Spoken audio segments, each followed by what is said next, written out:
Hi class, this is Dr. Dilmar. I hope you're having a great week.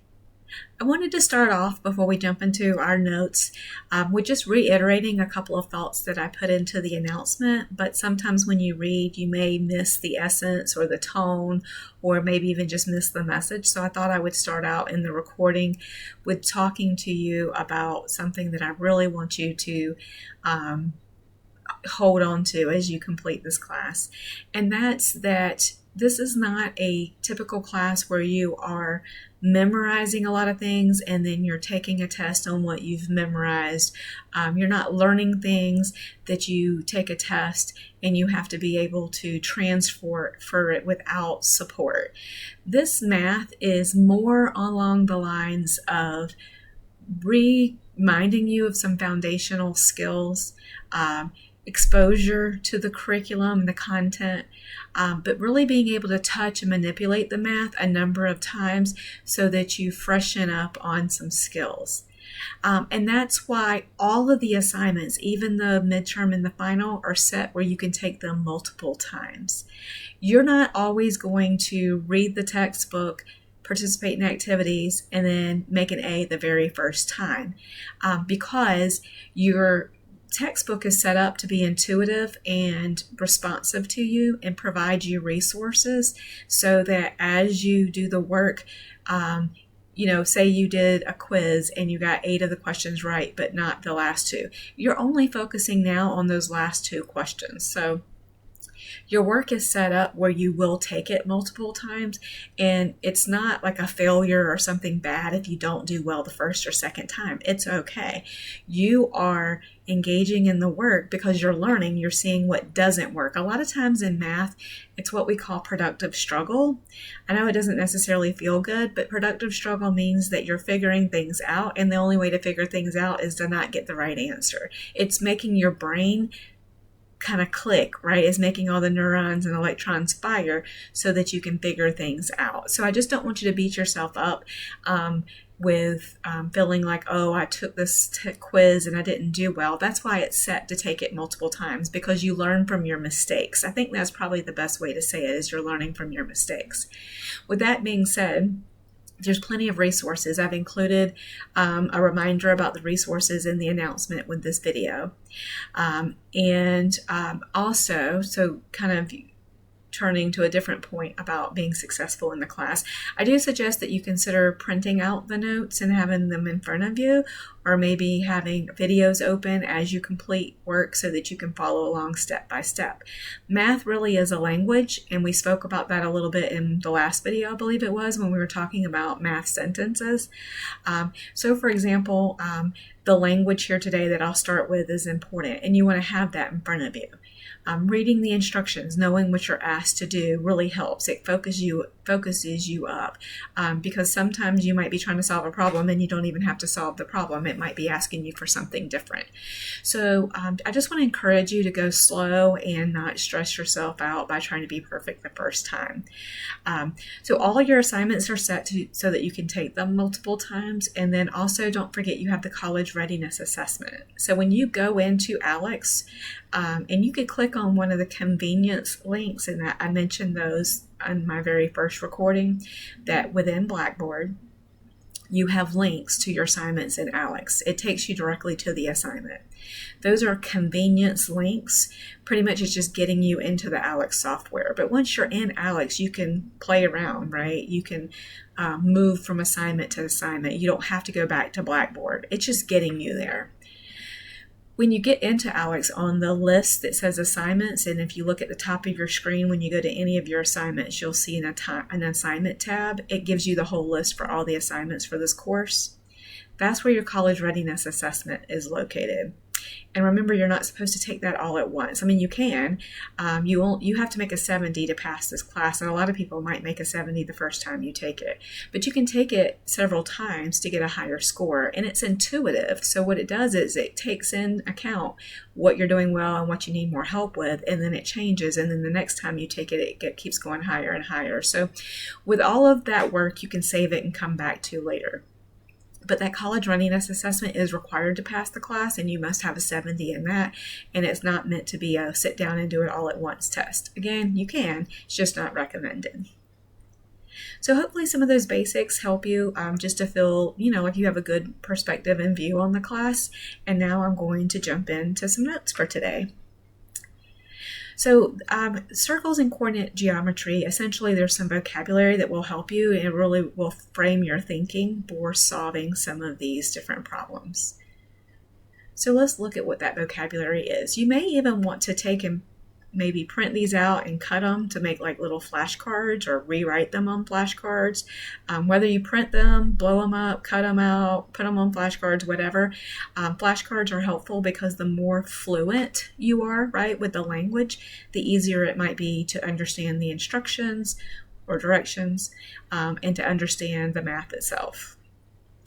So the vocabulary here starts with coordinate plane. So if you've moved into the graphing assignments, you'll see that you're dealing with coordinate planes.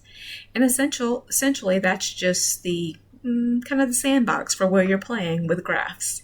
It's your X and Y, and it's kind of what people mostly just refer to as the number lines. In the middle of those two lines, so you essentially have your two axes, right? You have your two lines, so you have your X and your Y. X is going vertical, and Y is going horizontal.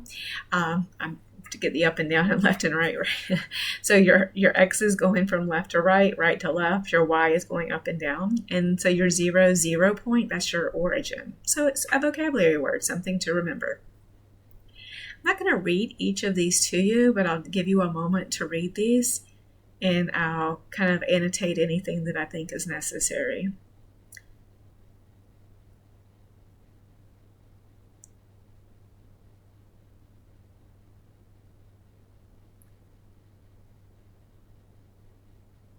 So if you looked at the assignments with circles, one of the things that you might hear a lot, but maybe don't think, oh, I know exactly what that is radius.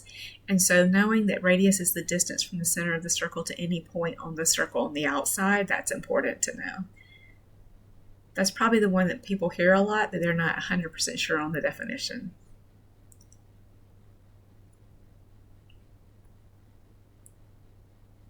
And then we'll go back to understanding the coordinate plane, right? So we've got some basic vocabulary there.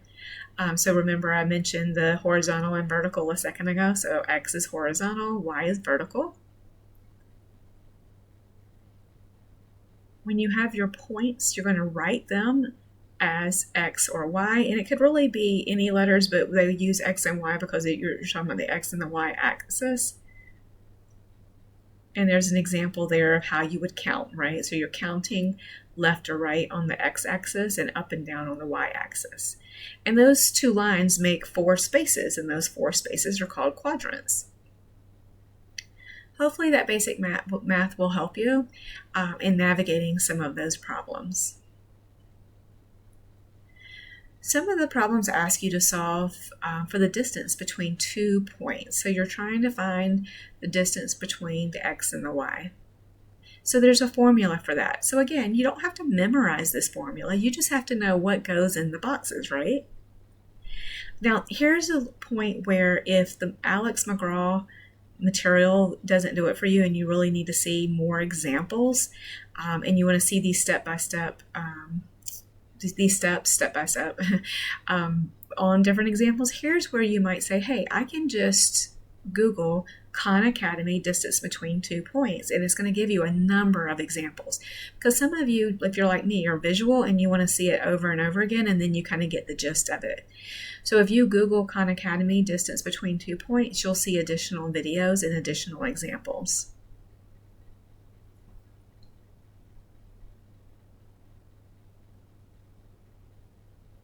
So this is going to show you step by step how to use this formula. Again, you're not memorizing it. You just have to know how to apply it. Why?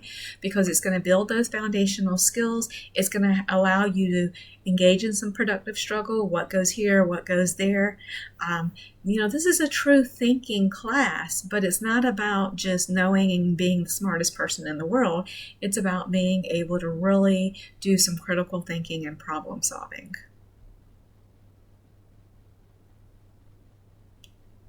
And then we get back into a little bit more of the vocabulary.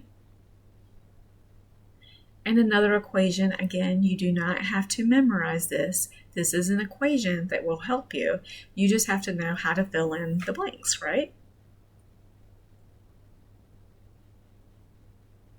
Give you a second to read that.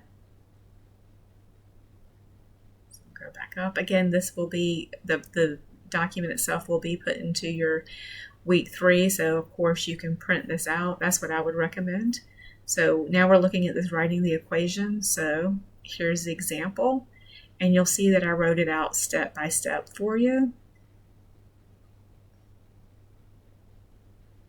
So the first thing you're going to do here is find your midpoint or your center. So any problems that look like this is the exact steps that you're going to follow. This is the formula to use. Then you get your radius. And then what you do, a lot of times with this math, what you're doing is solving for a number and then you're plugging that number back into the equation. So it's kind of like multiple steps. So if you had an equation or an expression with a bunch of numbers and then x and y, and you're solving for x, once you get the number for x, then you're going to go back in and fill that in. So you solved for a radius, right? So we're writing the equation of a circle from diameter endpoints. It gives you the endpoints, okay? So we solved for the midpoint using the equation. We found the distance. We found the radius. And now we're going to plug that radius into the problem itself. So you'll see here the 2.83 is put back into the equation. Alrighty, I am going to save this and get this posted along with the other videos for the week. Bye.